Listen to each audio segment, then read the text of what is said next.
computer. So yeah, we have been discussing on the Minikube. So we are now into the stateful sets. So before we jump on to stateful set in detail, so let's understand before some concepts. Okay. So why we use stateful set? The reason behind is, so stateful set allows you to run all the required services together. Okay. So before that, you first need to learn the volumes. So we have seen with the deployments, right? So where we can create the deployment replicas, we can scale the replicas, we can down the replicas, we can upgrade the image, we can roll out the status, right? Application. So all this is good. But what if you want to use the volumes so that we can save our data permanently? To do that, there is a concept called, oops. So there is a concept called PV. PV means persistent volume, and there is PVC, persistent volume claim. Okay, persistent volume is the one that will give you the actual volume that you can utilize. So it can be from anywhere. It can be a NAS, it can be a the disk attached to the node or the cluster, the storage, all these. The claim means how much claim you are going to do. Like I need 10 GB claim, 20 GB claim, 30 GB claim. Okay. On top of this, there is another solution called storage class. Yes, see, what is the storage class? So storage class is a plugin that we can install in the Kubernetes. So let's suppose now I'm currently Minikube. Okay. So now I wanted to get some storage. Let's suppose we are running the Kubernetes in the cloud. Okay, not Minikube, cloud. So we have a EKS. So we know that the Amazon provides a service called EBS. So Elastic Block Device, right? Service. So what it does, so we have a VM here. This is our VM, let's say. So this has a rel currently. So if you want additional volume, then you can take a EBS volume, right? And then mount it here so that you can use it. So if this VM having some issue, you can take it down, bring up the new VM and attach the same volume to here so that your data is safe. This is discussed right? We discussed this in our EBS classes. The same concept applies with the storage class as well. So this storage class has a plugins. So maybe the Azure Disk plugin or maybe the AWS plugin. It can be a Google storage plugin. So what are all these plugins means? These plugins means this will have a capability of talking to your corresponding service and take some volume, create some volumes, and then attach the same volume to the node. That is what the plugin does. Okay, so I'm just explaining it again. I'll clear this. Please annotate. So what we said, so we have a storage class that has a plugins like AWS, Azure, or NAS. I mean, there is a storage plugin, not storage plugin. It's a storage IO plugin, and then there is a NAS plugin available. There are so many plugins available. I will show you that. So let's assume AWS and Azure. Okay, so this is your Kubernetes cluster, which is EKS. Okay, and this has a, let's assume currently we have a 2-node cluster. This is the node 1 and this is the node 2. Okay, so now this storage class, if you are using AWS or the Azure, so we can make it one as a default one. So whenever you request for a storage, by default, the storage will be picked up from there. Let's suppose we are using default storage class as a AWS. So now, whenever you ask for volumes, whenever your application needed for some storage, then your Kubernetes will directly talk to AWS service. So AWS EBS service. So AWS EBS will create the volume. Let's suppose I want 10 GB. So you can create 10 GB of volume, and then the same volume will be attached to node. This is the structure of your storage class. So now the problem is, currently my pod is running from here. That is fine. This will run. I have 4 replicas. I have 4 replicas. So 4 replicas means 2 replicas will run from here. 2 replicas will run from here. Let's assume. Okay. So now we know that ABS volume cannot be attached to multiple nodes at the same time. Agree? I mean, except the shared ABS, the different topic. So technically, the ABS volumes cannot be mounted to 2 different nodes at the same time. But now we can with the shared EBS, but let's assume we're not using that. So pods are running here. So now the pods need to save some data, but it doesn't have access to your volume. What happens? So it starts writing everything in local. But this guy, the pods running from here, they write onto EBS. But this guy is writing in the local. Now what happens? That whatever data you write is gone, right? Because they are writing on the disk, not on the value. That is the problem here. Technically it doesn't work because the volume will fail because it says that I cannot access the volume. Okay, so to avoid that, we use a stateful set. So what does stateful set do is, so stateful set will make sure that you have 4 replicas. It will spin up all 4 replicas on this node only, so that your volume, your PV, your replicas, your data, everything is safe.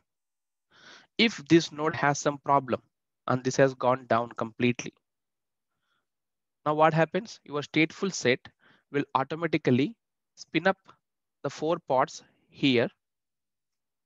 So it needs volume. So this EBS volume will be detached from here and will be attached to this node again. So now pods are running here. They can also access your disk. So this is what the stateful set does. This is why we use the stateful set. So this is only required for the applications which are heavily writing or reading the data from the specific volumes. Clear? So now we know the storage class, PV and PVC. So the storage class also, some people have some different naming. Some people use a speed, slow, or what do you call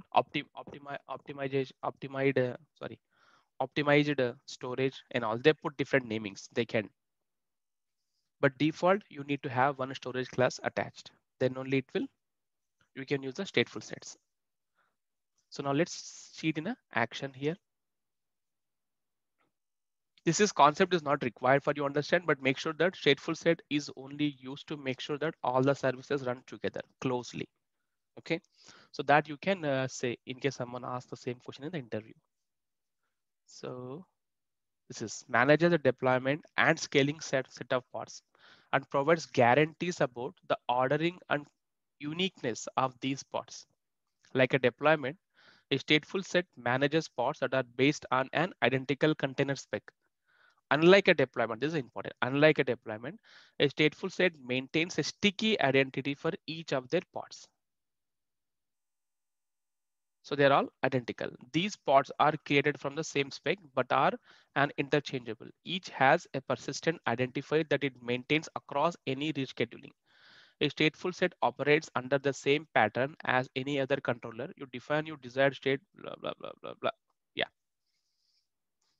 So let's go ahead and check it.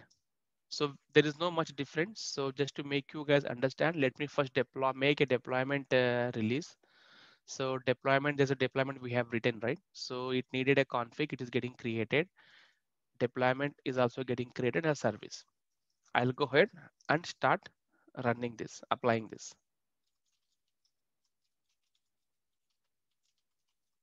I'm inside the KTS. Is font okay? I'm going to make it bigger. I'll make this. It's fine. So let's go ahead and apply kubectl. First, get the deployments. Do we have anything running here? I don't have any. I'll apply this. Cube. By the way, I have seen that you guys are using create, but make sure that you always use apply. Apply is it creates if not exist. If already created, it applies the changes. Okay. So Kubernetes apply -f deployment.yaml. So all got created. Let's check out deployment status. Deployments. So available to get pods. I have pods running. kubectl get svc. Event services running. 30,023. Let's get our Minikube IP. This is the IP. I will now access this on 30,023. See, this is our deployment, right? So even though we kill it, they come up automatically. kubectl get pods. kubectl delete pod.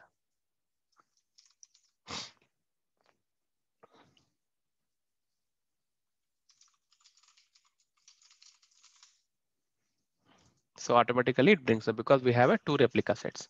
Now let's go ahead and check the stateful set as well. So it looks like there is a file already available. Now let me go ahead and check the stateful set. So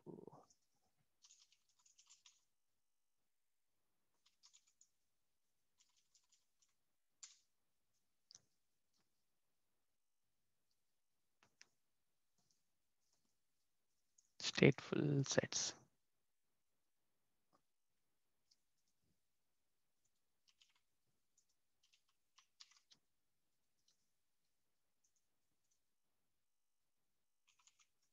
I'll just say STS. So what we am doing, I'm doing a service. So we know I'm exposing using node port on 30,028. After that, I have a stateful set kind. So we use deployment here for the deployments, but I'm using stateful set. That is called stateful set. So I'm giving a name as a stateful set. So I have a selector match label. So this will be matched. It should match with your this thing replicas. So if you don't match it, then it cannot identify your pods. Okay. So then service name I'm giving. So service name is this. It will automatically match. So when you call this service, this will talk to these pods automatically. So I'm using 3 replicas at the moment. By default, if you don't mention, only one will be created. I have a template. This is about your templates and all. The spec. This is your container spec. There is no change. So what I'm doing here, there are some options: termination, grace period, seconds. So this is like how much time it takes time to terminate your pods. And then container spec. Nginx I'm using Nginx Slim here. I don't know what it is. So you see, I'm using different image now, not the Docker Hub. This is also a registry coming from your Google. Okay. The ports 80. Here the volume mounts. You see the volume mounts here. Same W I'm mounting at this location. So now this is different. So here we have seen the volume mounts and the volumes as a config map for the deployment. With the stateful set, I'm using volume claim templates. That is called the PVC. Okay, so whenever you use the templates PVC, so it goes for metadata this spec access mode. I will come on this resources request storage. So 10 megabytes. I'm asking for 10 megabytes of hard disk, I mean local disk. So observe carefully. So here I have a volume mounts. This is inside the container. And this one, what is your source? So my source is from a config map. This is fine because config map is also one of the service. But now here, I'm not using source as a config map. Rather, I'm using volume claim templates. This is your PVC. Okay. So this PVC, how much? 10 megabytes. From where it is coming? So we need to mention the storage class name here. So whatever storage class we created. Currently, if you don't create, you will have a default storage class created.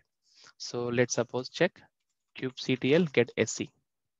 So this is a standard local storage.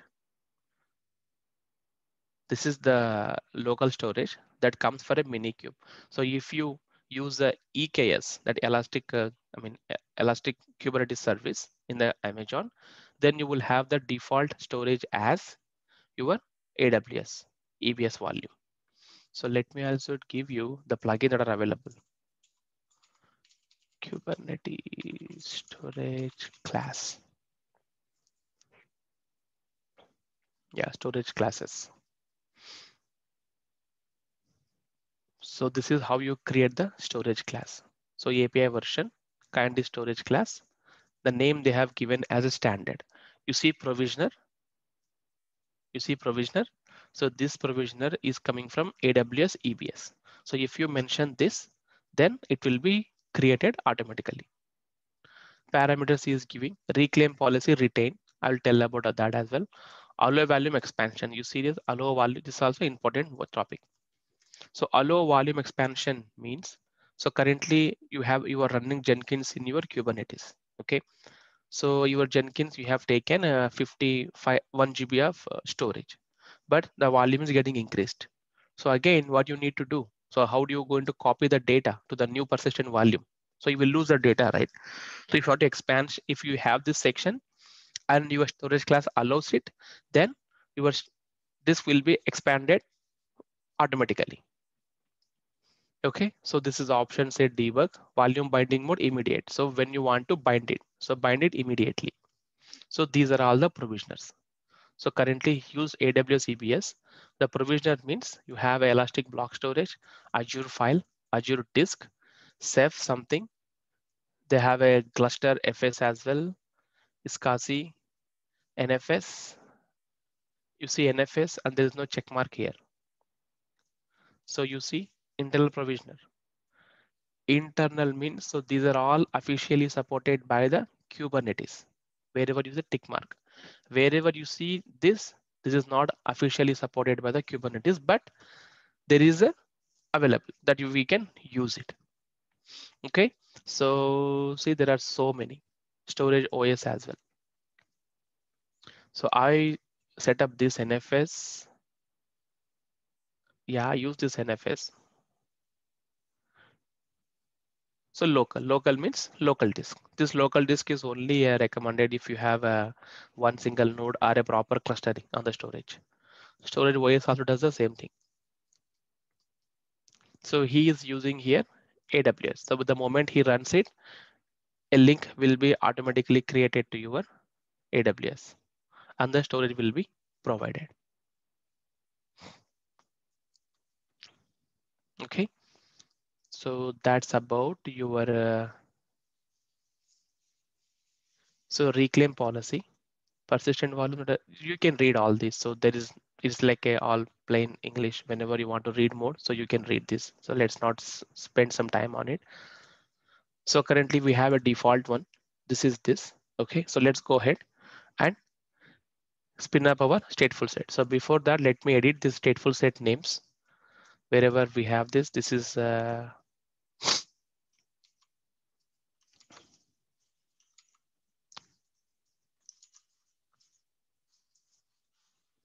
wherever we have this, let's change that. So what I'm going to change, I would say my STS. Okay, but it's not finding.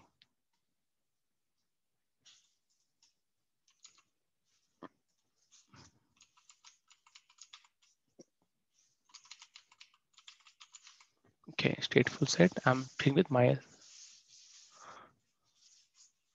So name, I'm going to change this. This also my STS pod. This is same. I'll skip this. This is my STS. This will change. This will change. This will change. Yeah. This will be my STS. Now I'm saving this. Let's go ahead and apply. So before that, let's see kubectl get PV. We don't have any persistent volumes. Kubectl get PVC. We don't have any claims. Okay, now let's go ahead and apply this. kubectl apply -f sts.yaml. So it is created. Now let's check kubectl get PV. See there is PV got created, and the name is this. Now let's check the kubectl get PVC. We have the MySTS 0. Status is bound. So bound to this volume. So it means, so whatever you have the claim, my www MySTS 0 is now bound to this one. So let's check kubectl get PVC. We got 3, 0, 1, 2, because we said 3 volumes. It will be only one in behind. Okay, now let's go ahead and check our STS. There are STS means stateful set. You can also say like this, kubectl get stateful set. 3 are ready. Get pods. So you have MySTS 0, 1, 2. This is the stickiness of your pod. So you see this deployment is adding your MySite deployment name and adding some values here, right? But here, if you look at STS, it says, okay, MySTS is a stateful set name. It is adding how many replicas? 0, 1, 2. So this becomes easy. Okay, so now let's go ahead and access our service. So we have my site SVC as well, which is in 28. Let's go ahead and check 28 one. Forbidden.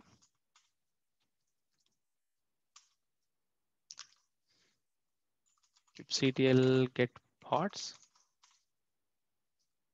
kubectl logs minus f my sts/0. Oops, there is no log.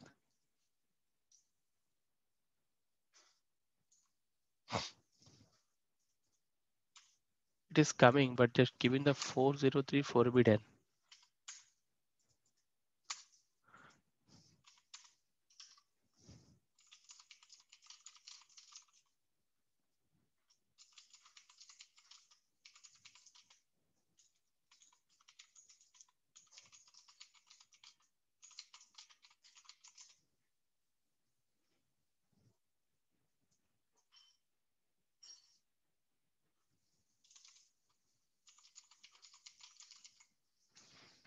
Mounts at this location.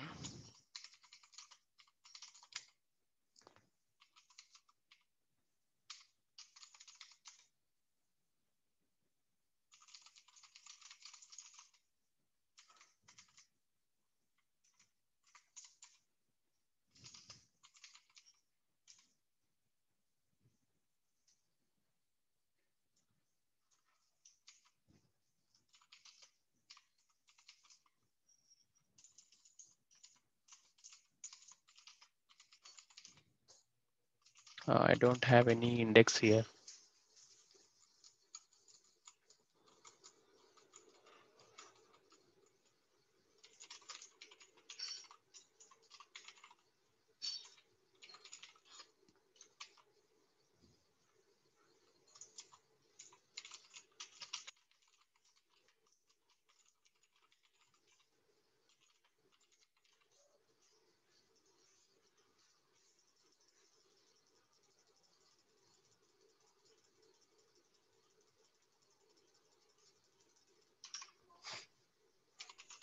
We need to delete it and we need to apply it again, I believe.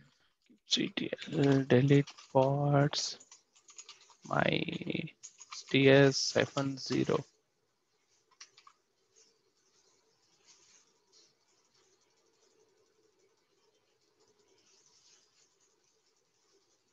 Oh, come on.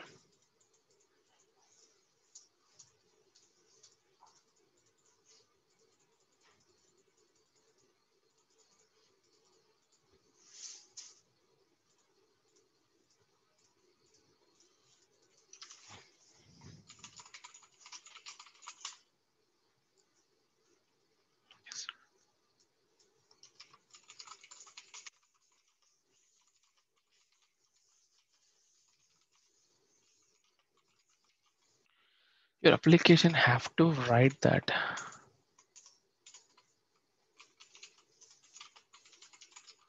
It share and then Nginx.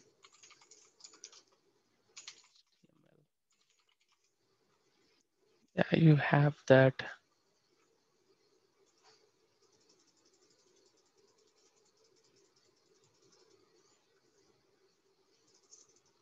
It is not routing, it looks like.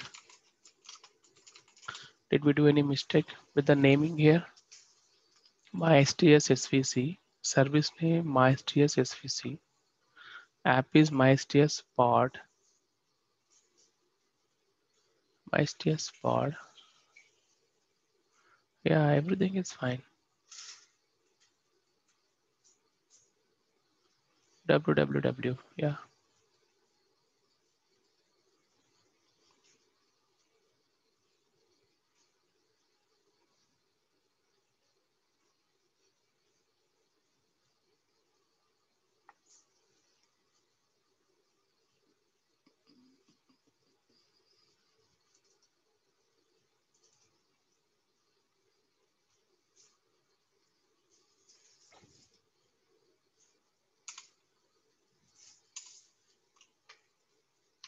It doesn't make any sense.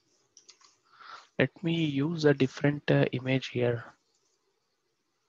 Just use the Nginx latest.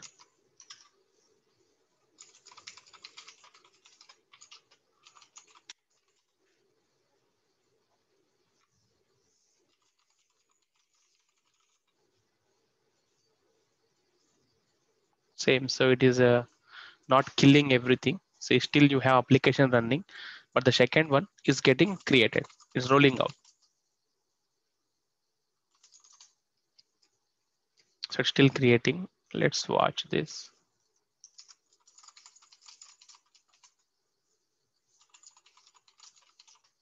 kubectl get kubectl log.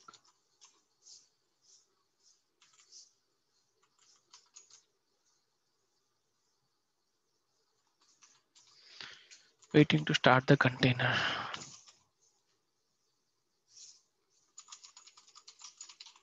It is downloading it. kubectl describe MySTS/2. It's not yet ready.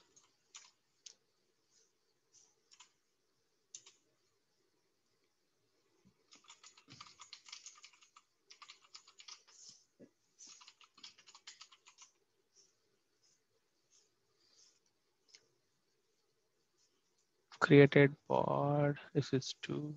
This is 2.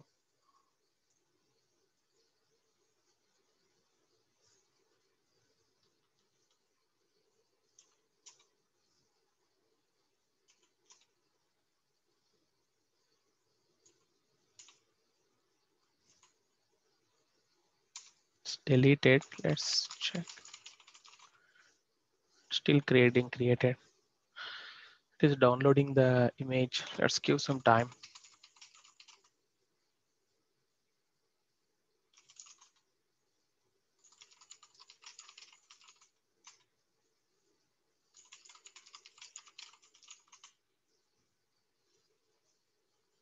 I'll pause it while it's coming. So now I got some good information here. You see now kubectl get pods. So the new pods are up and running here. Now if I go ahead and verify our service, you see it is coming up. The thing here is, so now we have chosen 3 different replicas, right? So if I check kubectl get pods, so we have 3 different running. So these 3 different volumes are different. It is not going to be shared across. So if you want, we can check it. kubectl get pods here, and then kubectl exec minus it my sts dash 0 bash. So we have added a index file here. Come on. cd/usr/share nginx html.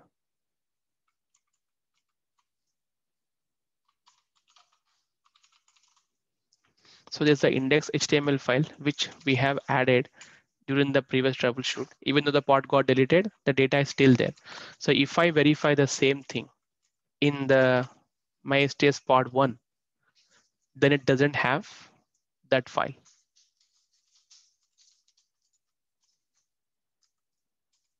See, it's empty. So it has spun up 3 different volumes and attached 3 different volumes through 3 different pods. So that is the storage class and the volume. So it looks like if you are working on a stateful set applications that heavily dependent on your disk and data, then we should have only one replica, not the multiple replicas. Good. Now I got to know this point. Okay, let's check another example here. I might have added some more information.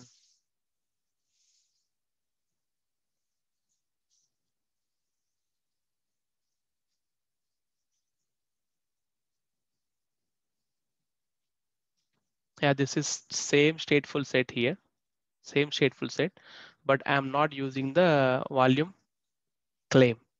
Rather, I'm using the volume as a config map. We can also use the same thing here. Like I shown you the volume claim template, right?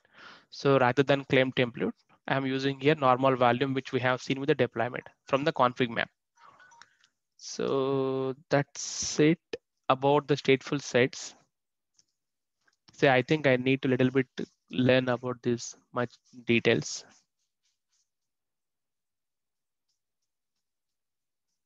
Yeah.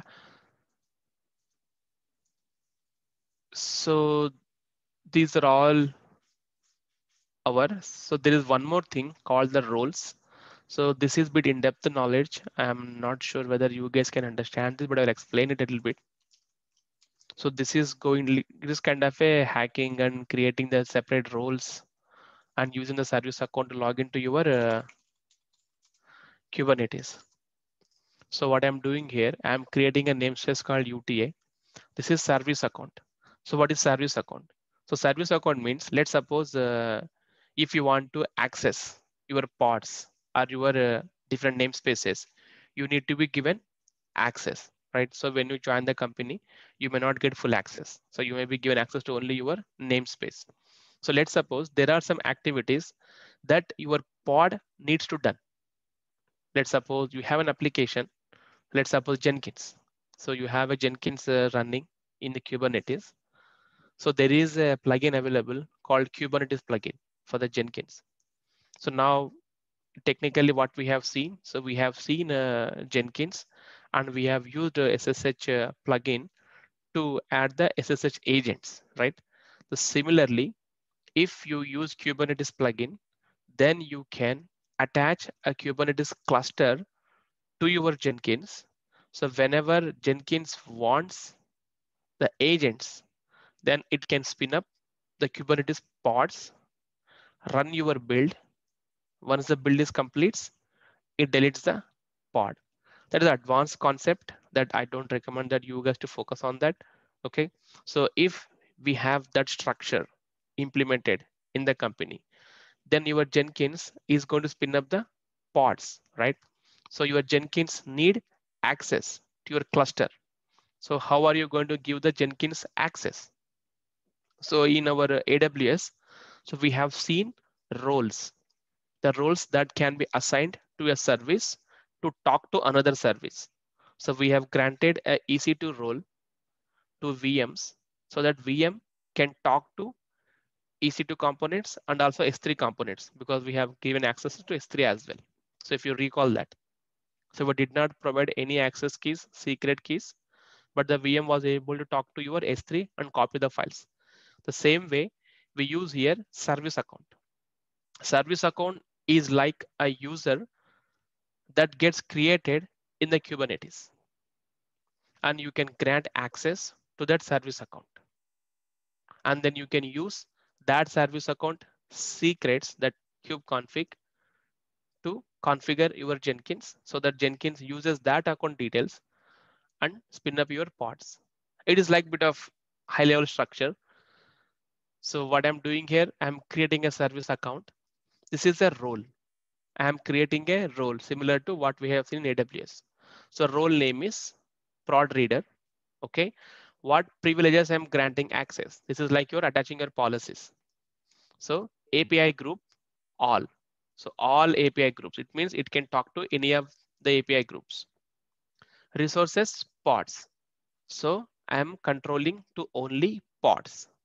Again, in the pods, what he can do kubectl get, kubectl watch, kubectl list. That's it. And then one more API group, all. What I'm doing, secrets. So he can only get the secret, list the secret. He cannot delete the secret. Neither he can delete the pod here. So this I'm creating a role. So once I create the role, I'm using a role binding. It is like assigning that role to the user. Okay, so here namespace is created, service account is created, the role is created. Now role has given some privileges, and now this role is assigned to this service account. So this is called the role binding. So what I'm doing, subjects service account, name is UTA. This is the UTA service account name I have given. Namespace to UTA. So only applicable to namespace. So UTA user can only do the things on UTA namespace. So what role you are assigning? I am assigning the role.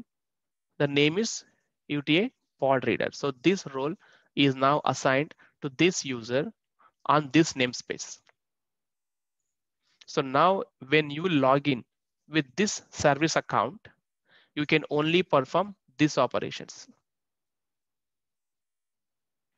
Okay, I'll execute this. I'll show you, but this kind of a hacking. This is the common pattern that typically your admin will do. If you ask, like in the production Kubernetes, they generally don't provide the delete access to your pods. They can only give the access to list and get.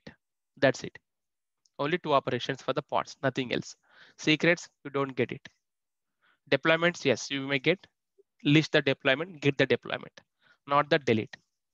So that privileges can be controlled by using role, and role banding is given to the particular user account. Okay, so I'm using user as a service account here, and then I'm using this command to log in as this service account and then testing. It's kind of a hacking, so you don't need to do all this, but for knowledge purpose. Okay, so I'll go ahead and create this, run this as it is. I don't make any changes. kubectl apply -f. So before that, you see get ns. Do you have any? There is no UTA one. Okay, kubectl apply -f. What is the name? So roles. So namespace created, service account created, role created, and the role banding is also created. Okay, you want to check? Let's check. kubectl get ns. So we got UTA created. kubectl get roles. What? Okay, kubectl get row service accounts. There is default one which we are using, and this is the UTA one, the one which we just created 25 seconds ago. Now kubectl get role bindings. Or no resource and default namespace because we are using UTA namespace -n UTA. So there is a prod one, right? And then even roles, we have this created because we used namespace as a UTA. So this is applicable only inside the UTA, not everywhere. So now we know everything we have ready. Now let's log in with this service account that we have created. It's kind of a hacking, guys. Don't do that. Okay. So we don't generally use the service accounts to log in. It's only for the system purpose.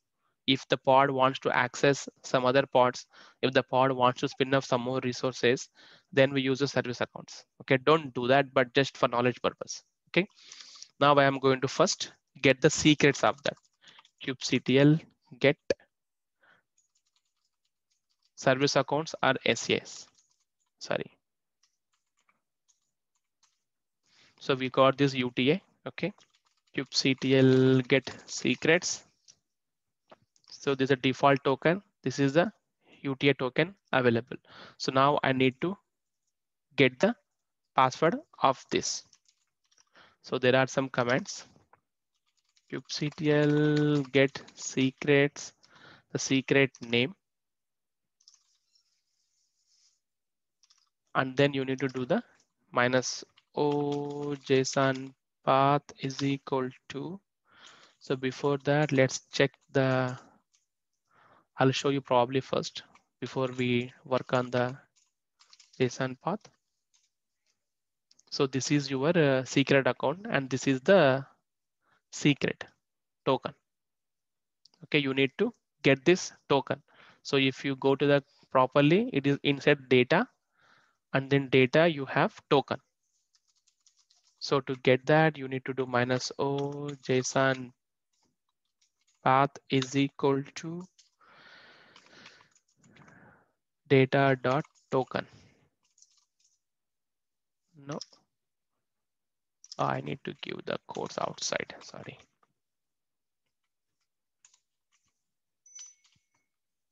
Oops. Minus o JSON path data dot token. Sorry. It's not edit, it's a get.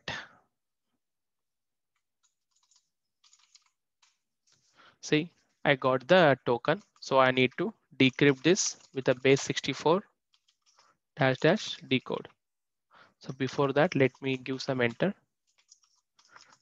So don't do this guys in the company, okay?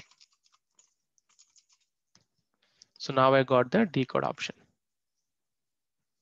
This is your token that you can use this to log in, okay? So now I open another terminal. Okay, now I log in with the service account from this guy. So maybe let me take a different profile.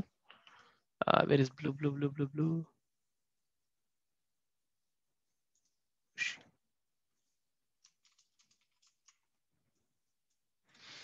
Okay, kubectl. Yeah, I need to do something.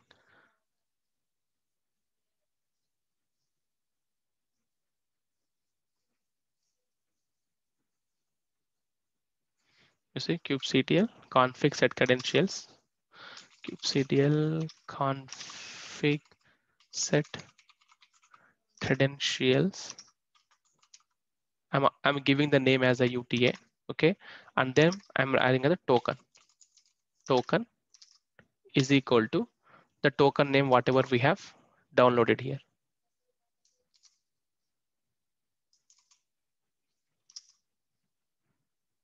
Got it?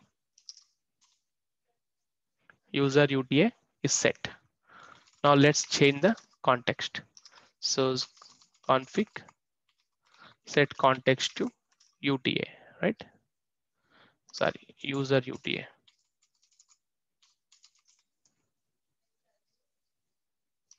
kubectl configs context.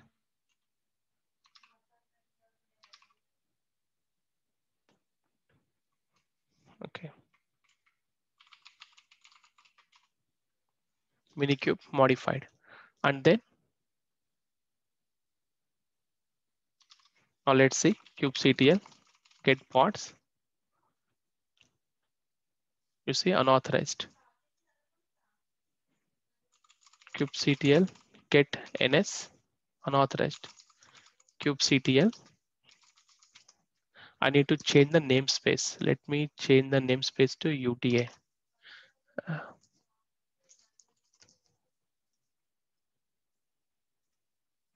kubectl.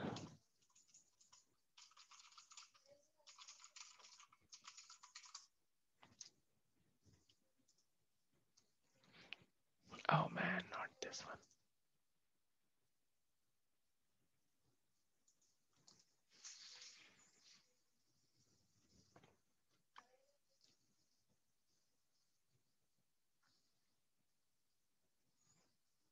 Yeah, this thing.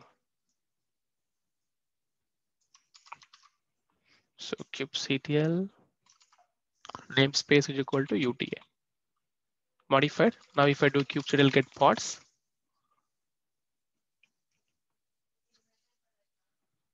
what this says, I logged in already.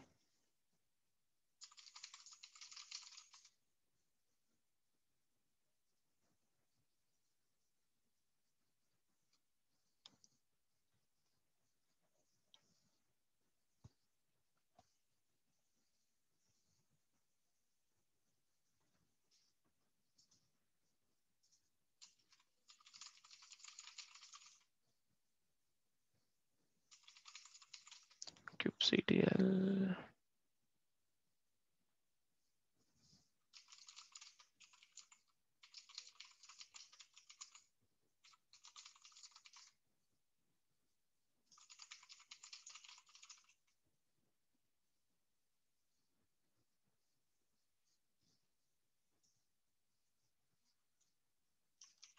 Let me just check. I think I need to set the context.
It looks like my config got corrupted because of that.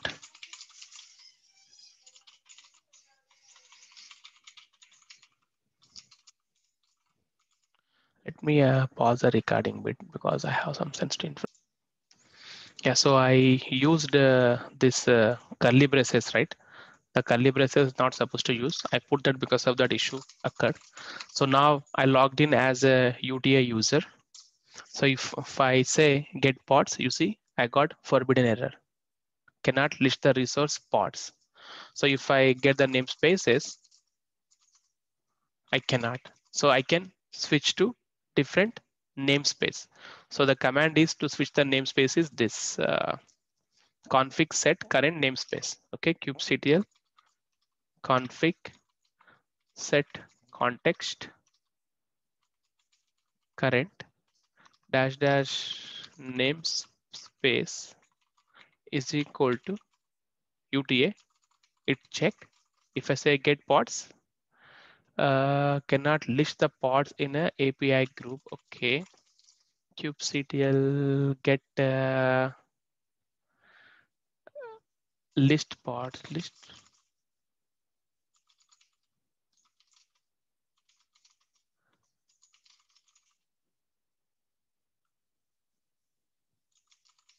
kubectl what privilege we have assigned here?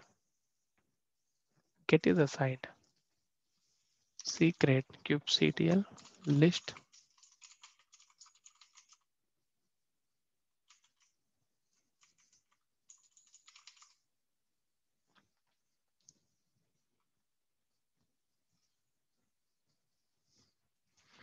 Now why it is giving this? It is right. Oh, it is still in the default. Minus n UTA. Okay, user got created in default name. This is the problem. I should have created the namespace.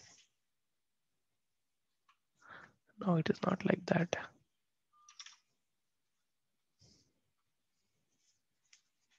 Service account default UTI cannot list resources secret in API group.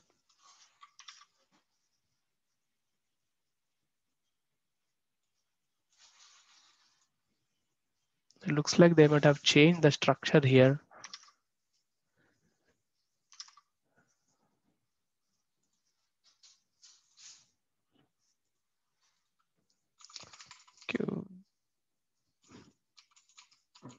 Kubernetes roles.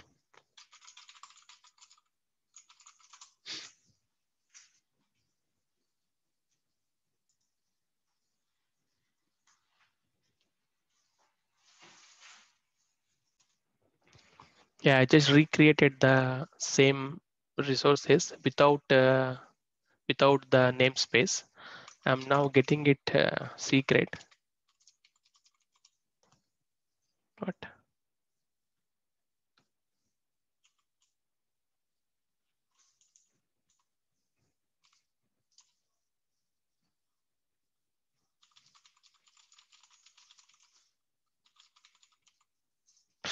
sorry, it is not the secret. It is a see, not the service on the secret.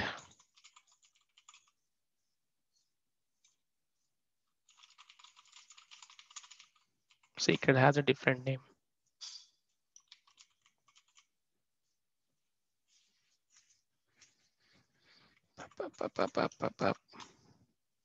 Okay, I got this guy.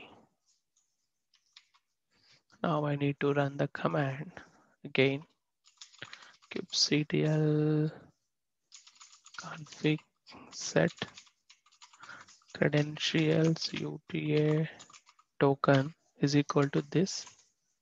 So user is set kubectl config set context. I'm changing it to user UTA.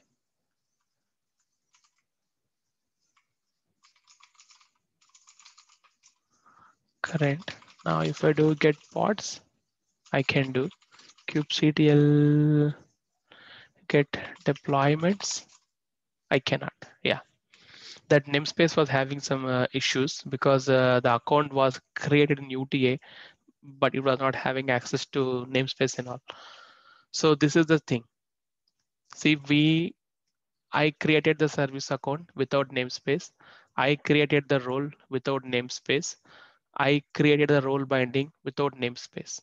Okay, so once I have the service account created, role created, and binding is added, I did this command. This is like getting the secret. So this will be changed in your when you create this. So I'm getting the token, I'm decoding that. And after that, I'm setting the credentials in the config for the user UTA. The token is this. So token is like your password. And then you need to change your context. So you need to do this thing. kubectl config set context user and the UTI. So this will change your your current kubectl shell credentials to user this. So this user is using this token, and this user using this token has privileges to only perform these activities. So that's why when I do the get pods, I was able to list it, but when I do get deployments, it is not coming. It says it's an error because there is no privileges added for the deployments. Clear? So even though if I do delete, it won't get deleted. kubectl delete my sts/0, it won't, because it cannot see it. Okay, I'll just come quickly. I just need to use. So this is how you troubleshoot the issues as well. So if you want to hack something and then you will do all this work. Okay, so all these commands, everything, you need to Google it and fix it. So even when you join the company, so you would be having the similar doubts, similar questions. You take help from Google and understand quickly and do it. Okay. So that's about your Kubernetes and the roles and RBAC. We call it as RBAC for that. So let me check if I have anything to cover. So nothing. So these are all your Kubernetes. So I have created a project actually. So I think this will become too much for you guys. So what this project does is it is going to create your, mini cube, and then you are using the Helm here. So Helm is like again package manager for the Kubernetes. So you don't need to manually edit your files all the time.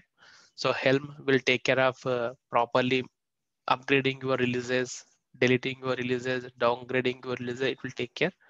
So I don't think so. We need to cover that. So I'll just skip that part. And then I'm setting up the Jenkins. So this will create the Jenkins automatically in your mini cube. It starts running it. So once you have the Jenkins up and running, again, I'm creating the credentials for the token. I told you, right? We will have an account created and we give them access. And then I use that token credentials to configure my Jenkins. Okay. And then I'm going to create the Jenkins job here. So this Jenkins job, Jenkins running in your mini cube will talk to your mini cube and then spin up the pods, run the build, completes the builds, and then destroys the pods. It is like advanced, pure advanced. So I don't think so you guys need it to practice this. But when you get a chance, when you feel yourself comfortable with the mini cube and the Jenkins spinning up the agents, then come here and have these steps done. So I tested this long back. I think it's like around 2 years ago. Yeah, I think it's all 2 years ago. So there could be some changes with the files and the Helm files and all, and the versions and all. So this may or may not work. I cannot guarantee, but if some error comes, let me know. I will try to look at it. About this big project, is it like advanced? So if you do this, then you are very, very thorough with the Kubernetes. Okay. So that's about your concepts of today on the Kubernetes. So I think it's 9:33. So any doubts, guys? For today's class, the moral of the story is don't try to hack. I mean, it's I told you, right? So you would be having your service accounts created, but Mhm. it's kind. I mean, if you, it is like, so you have application running. No, So no, but I Jenkins, wanted to ask, yeah. like, do you expect us to practice this? It is a knowledge, right? So it's good. So sometimes what happens, so I have seen one case of where we needed a service account at the cluster level access. I haven't covered the cluster role bindings because it is a bit risk. That is for the admin people, so not for you guys. So if you have a cluster role created with a service account and the service account has a cluster level access, then it can do everything. It can completely collapse your cluster. So if you have that service account created and you have access to secrets, then done. So this part is important. So if you have access to see the secrets and then can get the token, it means you can pretend that service account doing everything. You can log in with the service account. So all the logs in the Kubernetes, in all security audits, it shows that this service account doing this. So never know who is actually using that in behind. So that's why I don't recommend that. But yes, so when there's a definite need, then it's up to you. So how your company allows it, because I had to hack because I was given very less access and there was a pressure to finish the tasks. So I talked to management. They say, let's give a try. I fixed that silently. So I don't recommend that, but unless there is a strong reason for you to hack it because you're doing whatever it's illegal. If you have access, but accidentally, they don't generally provide access to secret, but accidentally, if you happen to get access to secrets, so then you can log into Kubernetes as someone and do whatever they have access to do. Okay. So, So so for practice, you want to do practice you can do. Yeah, practice you can do. It's like yourself, right? that, and then the project in the Git. Yes, so I will tell you. So don't try to work on this project yet. So first make yourself comfortable with the Minikube. So we just only covered some parts, right? So in the pod, there are some other specs, deployments. Go to the Kubernetes deployments and see what are the options we have available. Try to understand the deployment concept, pods concept, service concepts. We just covered only few services. So that are required that you would be using in the application. But there are, as an admin, there are some other services like you could also do, like cluster role binding, which I have shown you, and then some jobs you have, and then some network policies, and then there are daemon jobs. So these are all for admin people, not for you guys. But if you are interested, you can of course learn it.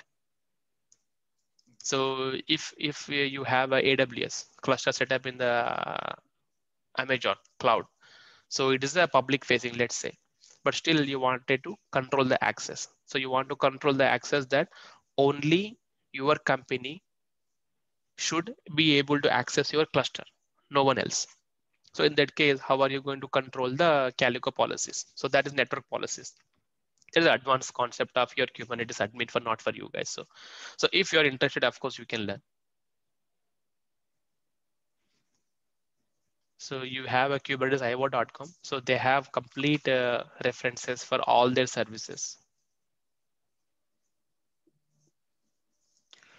Okay, in your tutorials, they don't cover all those. They just only cover the basic parts, what you can do as a Kubernetes, how you can use.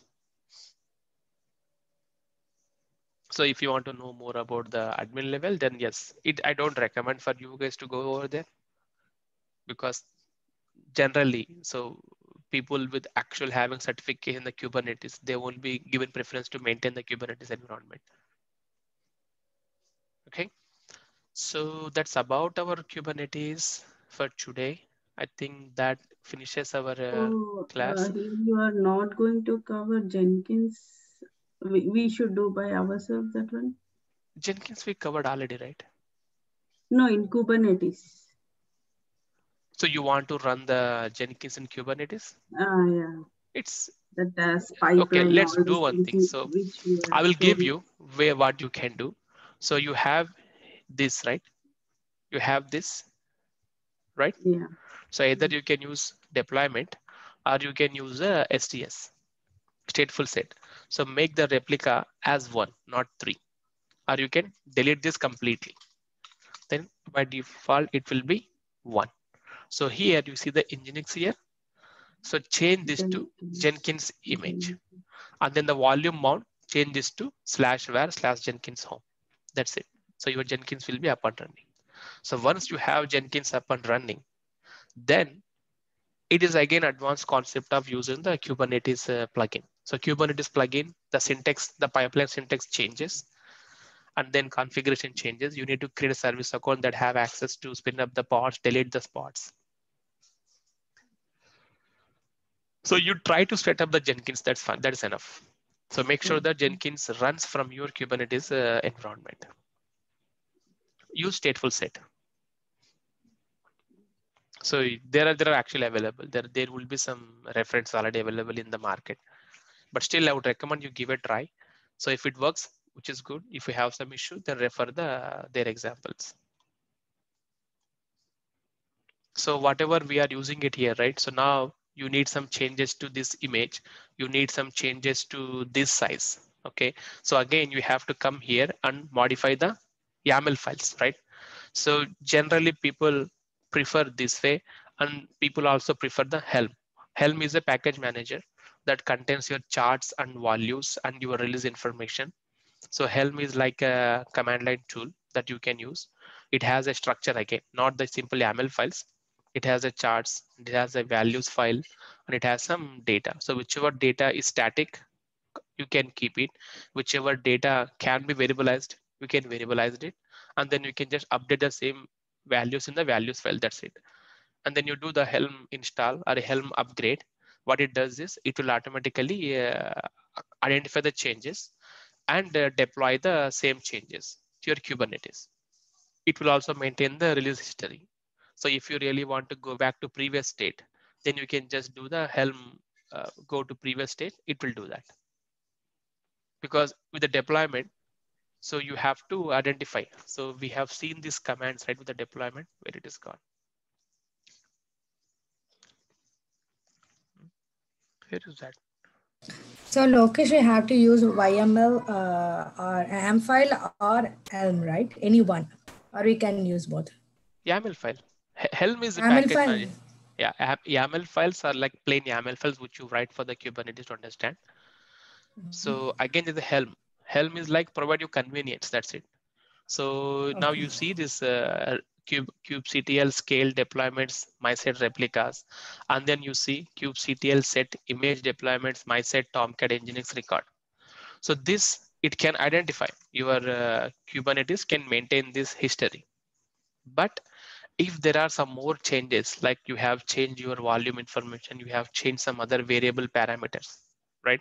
So you cannot control with single commands. You have to again write a new YAML file and deploy it. So once you deploy it, the changes will be applied. It doesn't maintain the history. So again, you have to maintain those YAML files, whatever changes you have made, you have to remember, or you have to source code it so that you can easily go back to previous state. If you don't want to maintain all that, the Helm is the best thing. Helm is the best thing. So notebook first will be same, like the for Helm Nginx and Helm has a different. So Helm will have your files and everything. So Helm example.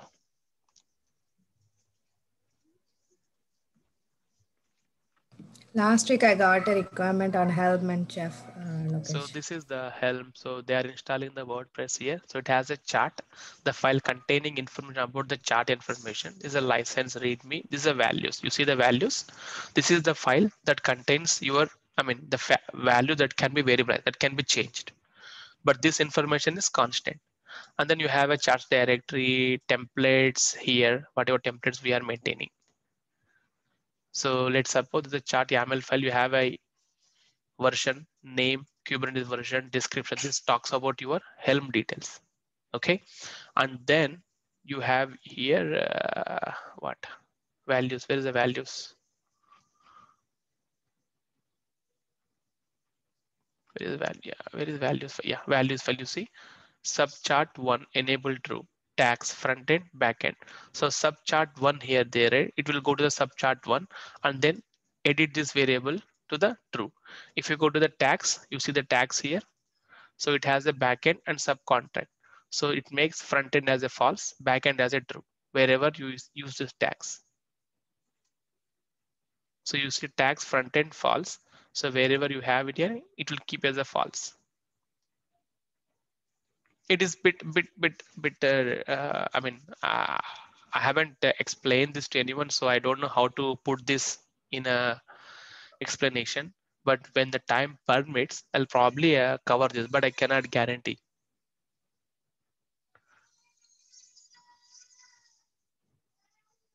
Yeah. so notebook will have the changes for Jenkins and that one. I mean, Which one? Nginx. I mean, you have given like 3028, right, for Nginx. There is a notebook. Yeah. The same notebook will be for Jenkins also. You can use any.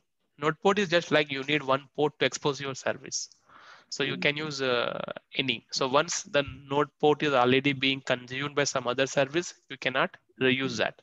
You have to give a different one here.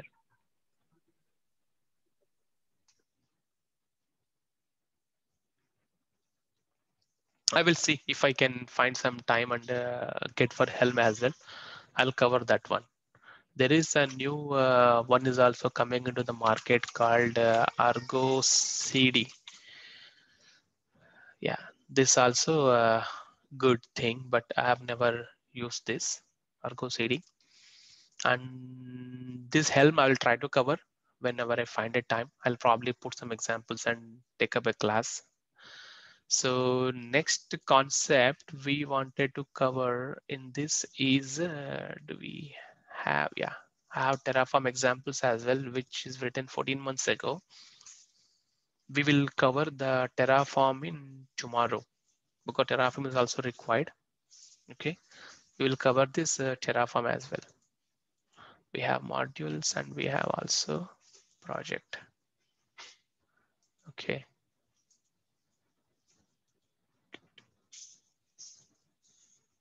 EC2. Okay, variables, how to use the variables. Okay, good thing. Conditions, loops, data sources. Okay. Yeah, we'll probably cover Terraform as well tomorrow. Okay. And Lokesh, what is the Kafka? I don't know. KFK. Kafka. Let me just check. Oh, it's like a messaging queue system. Yeah. Last week, one of them asked me about this. I said, okay. Event streaming platform. I know, but he's asked, how do you use this?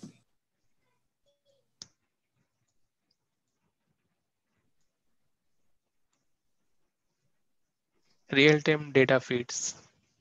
Yeah, I don't know. And they need work on this Apache Kafka. I told you there are so many. So Apache Kafka, so maybe the client that you're working for, maybe they are into the devices like streaming structure. Like they're into like Netflix or this kind of industry. Oh, okay. I said, I know about that, but that guy is asking how did you use it in the project and where did you use this one? Yeah, the vendor generally get the details about all those.